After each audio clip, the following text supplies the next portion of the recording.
Avengers doomsday में Avengers end game के एक बहुत ही इमोशनल एंड इम्पॉर्टेंट सीन को फीचर किया जाने वाला है और सारी पुरानी यादें ताज़ा होने वाली हैं और ये सीन होगा टोनी स्टार्क का फ्यूनरल। हाँ गाइस, डूम्सडे में एंड गेम का टोनी स्टार्क का ये फ्यूनरल वाला सीन एक बार फिर से फीचर किया जाने वाला है, लेकिन इस बार एक अलग ट्विस्ट के साथ। ये रिपोर्ट शेयर की है मार्वल इनसाइडर जेम्स मैकवेल ने और पास्ट में उनकी काफी सारी रिपोर्ट सही भी साबित हुई हैं। ना उन्होंने अपनी इस न्यू रिपोर्ट में ये बताया है कि एंड गेम से टोनी स्टार्क के फ्यूनरल वाले सीन को डूम्सडे के लिए एक बार फिर से फिल्म किया जाने वाला है। मतलब ये टोनी स्टार्क का फ्यूनरल वाला सीन तो होगा, लेकिन ये वो सीन नहीं होगा जो हमें एंड गेम में देखने को मिला था। ये कम्प्लीटली एक न्यू पर्सपेक्टिव से हमें दिखाया जाएगा और हमें उस मोमेंट से कुछ कैरेक्टर्स एक बार फिर से दिखाए जाने वाले हैं। साथ में जेम्स ने फ्यूनरल की ये वाली पिक्चर भी शेयर की है और अब मुझे समझ में आया कि दिसंबर में डूम्सडे से पहले मार्वल सितंबर में एवेंजर्स एंड गेम को री रिलीज क्यों करने वाला है। सिर्फ इसलिए नहीं कि फैंस डूम्सडे के लिए हाइप्ड अप हो जाएं, बल्कि इसलिए भी क्योंकि डूम्सडे एंड गेम की डायरेक्ट सीक्वल होगी और टोनी स्टार्क का ये फ्यूनरल सीन डूम्सडे के लिए बहुत ही ज्यादा इंपॉर्टेंट होगा।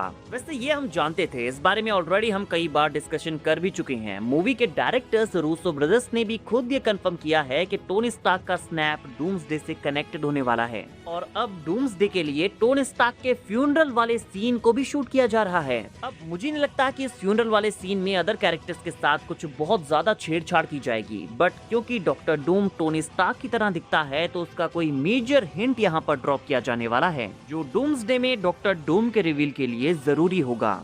Think about it, Tony Stark के फ्यूनरल वाला सीन अगर डूम्सडे के लिए एक बार फिर से शूट किया गया है तो एंड गेम में जितने भी कैरेक्टर्स यहाँ पर प्रेजेंट थे उन्हें एक बार फिर से गैदर करना होगा और इस सीन में जितने भी कैरेक्टर्स यहाँ पर प्रेजेंट है उनमें से ज्यादातर कैरेक्टर्स अभी डूम्सडे के लिए कंफर्म भी नहीं हुए हैं। तो क्या मार्वल सिर्फ एक सीन के लिए इन सारे कैरेक्टर्स को वापस लाने वाला है? वेल, मुझे नहीं लगता। सिर्फ इस एक सीन के लिए मार्वल इन सारे कैरेक्टर्स को वापस नहीं लाएगा। इवन मुझे तो ये भी नहीं लगता कि ये सारे कैरेक्टर्स इस सीन में इन्वॉल्व भी होंगे। शायद ये एक ऐसा शॉट हो जहाँ पर ये सारे कैरेक्टर्स फ्रेम में भी ना हो और मे बी उनके सिर्फ बैक हमें दिखाए जाए तो उन्हें बॉडी डबल के साथ रिप्लेस किया जा सकता है और इस मोमेंट की सबसे इम्पोर्टेंट डिटेल के ऊपर यहाँ पर फोकस किया जाएगा, ना कि कैरेक्टर्स के ऊपर। हो सकता है कि हमें यहाँ पर डॉक्टर डूम का कैमियो और कोई ईस्टर एग देखने को मिले जो कि टोनी स्टार्क की आइडेंटिटी लेने यहाँ पर आया हो। तो किसी न किसी तरह से इस सीन को डॉक्टर डूम के साथ कनेक्ट करने की कोशिश की जाएगी और अगर हम डॉक्टर डूम को छोड़ दें तो उसके अलावा मेरे अकॉर्डिंग कोई अदर कैरेक्टर जो इस सीन में इन्वॉल्व हो सकता है वो स्टीव रॉजर्स होगा।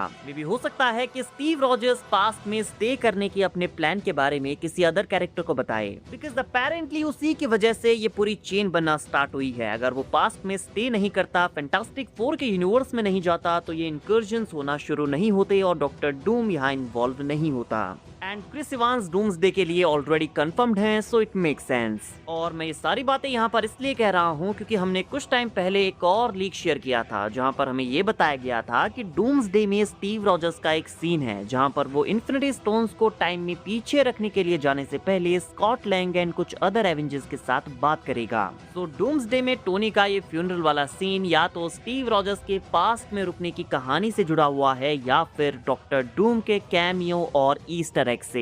हालांकि दोनों ही पॉसिबिलिटीज मुझे काफी 50-50 लग रही हैं, बट मैं चाहूंगा कि यहाँ पर डॉक्टर डूम को टीज किया जाए। गाइस, आपके अकॉर्डिंग इस फ्यूनरल वाले सीन में क्या होने वाला है कमेंट करके बताइए। आप यहाँ पर कौन सा सीन देखना पसंद करेंगे? स्टीव रॉजर्स का पास्ट में जाने से पहले का डिसीजन मेकिंग वाला सीन या फिर टोनी स्टार्क के फ्यूनरल में डॉक्टर डूम का हिंट? एंड आपके माइंड में अपनी कुछ अलग थ्योरी है तो वो भी बताना मत भूलना। वीडियो अगर अच्छी लगी हो तो वीडियो को लाइक एंड चैनल को सब्सक्राइब करना ना भूलें, बिकॉज ऐसी ही अमेजिंग वीडियोस हम डेली लाते रहते हैं।